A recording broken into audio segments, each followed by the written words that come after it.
سالاد ماکارونی یکی از سالادهایی هستش که من همیشه به عنوان پیش غذا کنار میزهای پذیرایی برای مهمونان میذارم. گاهی اوقات هم به عنوان وعده اصلی غذا برای خودمون و بچه ها درست میکنم.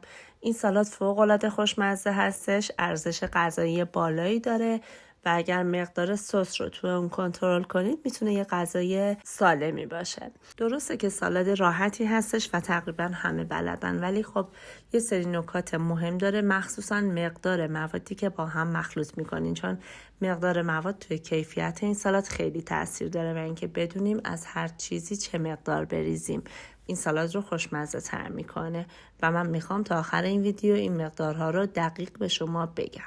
و یه ترفندی رو بهتون میگم که سالاد شما خشک نشه و مرطوب و خوشمزه بمونه. سلام، من شهرزاد هستم. به کانال آشپزی شهرزاد فود خوش آمدید.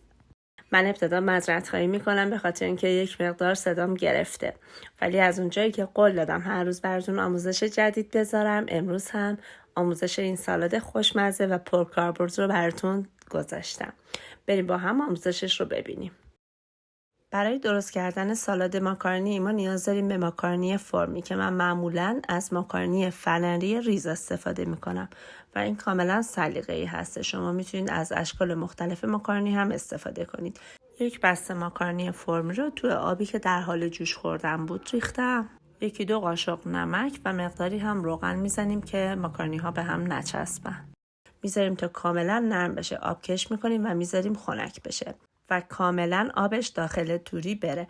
اولین نکته این هستش که ماکارونی ها رو داخل ظرف میریزیم، بعد روشون روغن مایع میریزیم به خاطر اینکه ماکارونی هایی که پخته شده به هم نچسبه و بعد با قاشق کاملا زیر و روش میکنیم. این کار باعث میشه سالاد شما خمیره نشه و موادش کاملا مشخص باشه و مجلسی بشه. پس ماکارونی ها رو پختیم، آبکش کردیم و بعد هم با روغن مایع زیر و روش میکنیم. بعد نیاز داریم به هویج. من داخل سالاد ماکارونی اصلا از هویج خام استفاده نمی کنم. هویج رو حدود 1 رو با آب جوش میذارم حالت نیم پز بشه.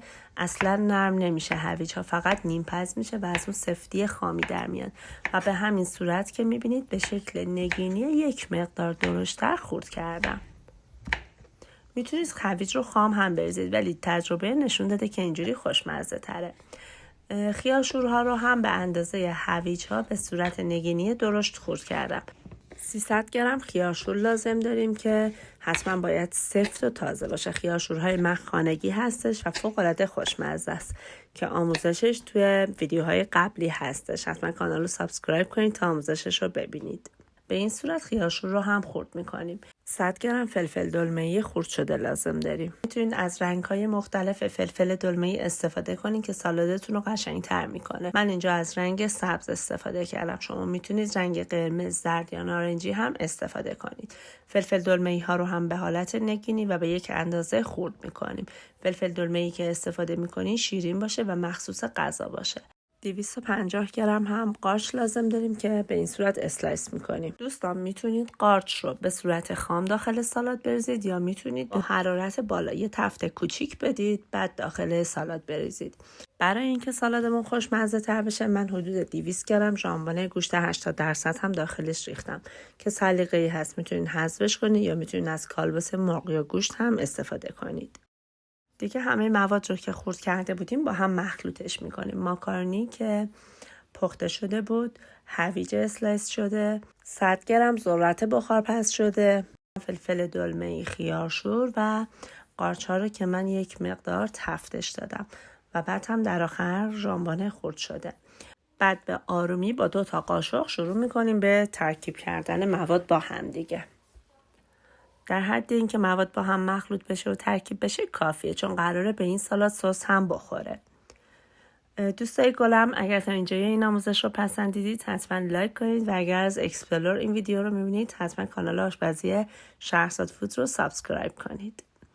برای سس سالاد ماکارونی من از ترکیب سس مایونز به همراه ادویه‌هایی مثل آویشن، فلفل سیاه و نمک به مقدار زیاد استفاده کردم.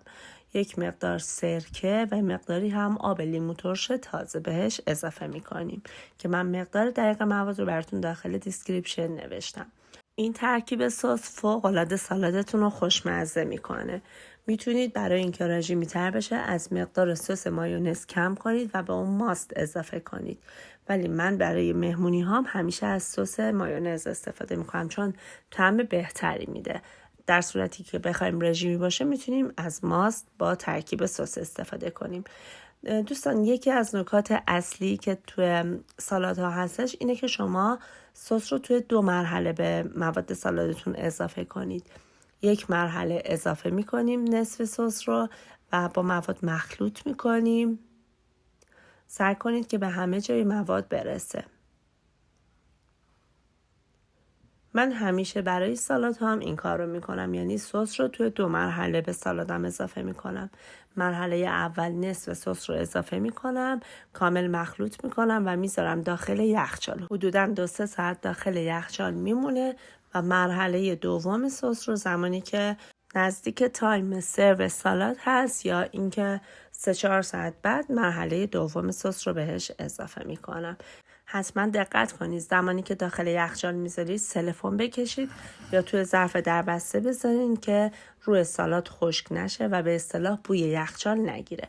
همینطور که میبینید من مرحله اول سس رو زدم، گذاشتم توی یخچال 3-4 ساعت موند و اینجا دوباره از یخچال خارج کردم و مابقی سس رو به سالادم اضافه کردم. این کار باعث میشه که توی مرحله اول طعم سس به خورد مواد بره و اینکه توی مرحله دوم باعث میشه که این سس دیگه اونقدر جذب بالایی نداشته باشه به موادتون و سالاد خشک نشه و سس زیادی لازم نباشه که بزنید. پس سس رو حتما توی 2 مرحله به سالادتون اضافه کنید. بعد از اینکه مرحله دوم رو هم اضافه کردین کاملا زیر و رو کنید، دیگه سالاد شما آماده است. این سالاد فوق‌العاده خوشمزه است. این ترفند 2 مرحله سس زدن رو حتما روی سالادها پیاده کنید، خیلی عالی میشه.